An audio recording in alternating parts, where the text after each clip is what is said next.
In other news, Singapore is trying out new ways to help rough sleepers rebuild their lives, beyond simply giving them a place to stay.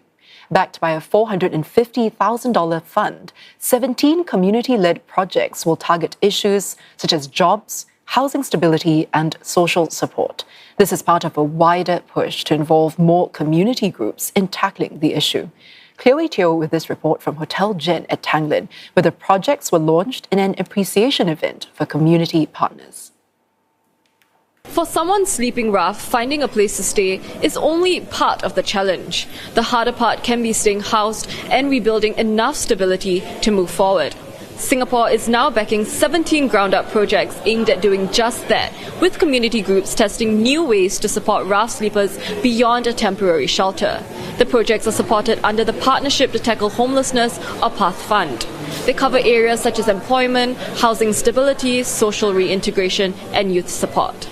The idea is to give organizations already working closely with rough sleepers more room to test solutions based on what they are seeing on the ground. Singapore's Minister in charge of Social Services Integration, Desmond Lee, says that community involvement will be key to the next phase of the nation's approach. In the past, many organizations and agencies were already helping rough sleepers, but they worked individually. Efforts sometimes overlapped, and there were also gaps that no one agency or organization could fill alone. Peers Network initially focused on befriending rough sleepers. In our next phase of our journey, we will do three things. First, broaden our partnerships. Second, expand our outreach on the ground. And third, support more ground-up innovation. Singapore's rough sleeping numbers have remained fairly steady at around 500 in the latest street count. But the problem remains persistent. Around 3 in 4 had been sleeping rough for more than a year, while around half actually had a home they could return to. Singapore's Social and Family Development Ministry adds that the focus is now on reaching rough sleepers earlier, before the circumstances become more entrenched, as well as strengthening the support around them over the longer term.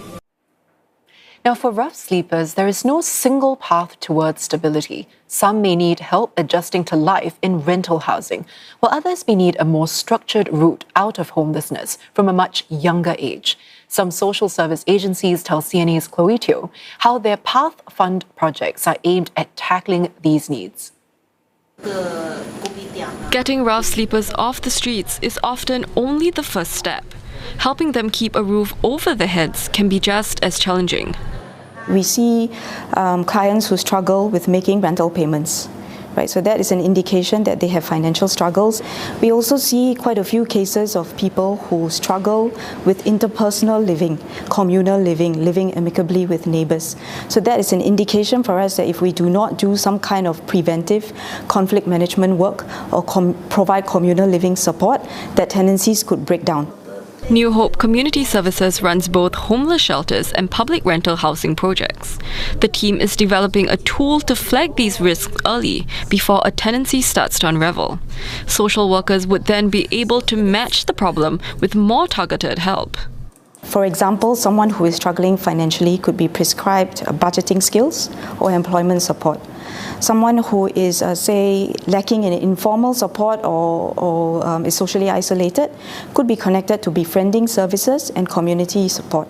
Someone who is frequently disputing with neighbours could be imparted conflict management support. For younger people, the path out of homelessness can look very different. One youth agency says it's been seeing an increasing number of youth, some as young as 15, living away from home. That is often due to serious conflict with their families. And the longer they remain without stable housing, the greater the risk of delinquency. A lot of these young people, because of their situation, they are not ready for any form of permanent change yet. They are still going through that process of having the fund, having the freedom, but at the same time struggling with the financial, struggling with not going to school regularly, and a lot of time because of the negative peer influence, they get themselves into trouble. And of course, once they get into trouble, it's a vicious cycle of going to the system again and again. Its new project will test a specialized pathway for those aged 18 to 25. This starts with a temporary shelter for up to 3 months before moving those who are ready into longer-term accommodation with more structured support. The final stage is co-living, where youths can live more independently with peers while building financial stability. I think at the first level, it's really about building rapport and the trust. The second level is about building the resilience and the confidence for them to work towards financial stability. Right? And it is also in this stage where a lot of the pro-social engagement happens. Right? It's not just case management or counseling. It's also how we can engage them meaningfully, right? With pro-social activities, pro-social support, mentors who can then journey with them. Mr. Tan adds that ultimately success for the program will need the youths to play a part in shaping their own pathways, rather than simply being told what to do.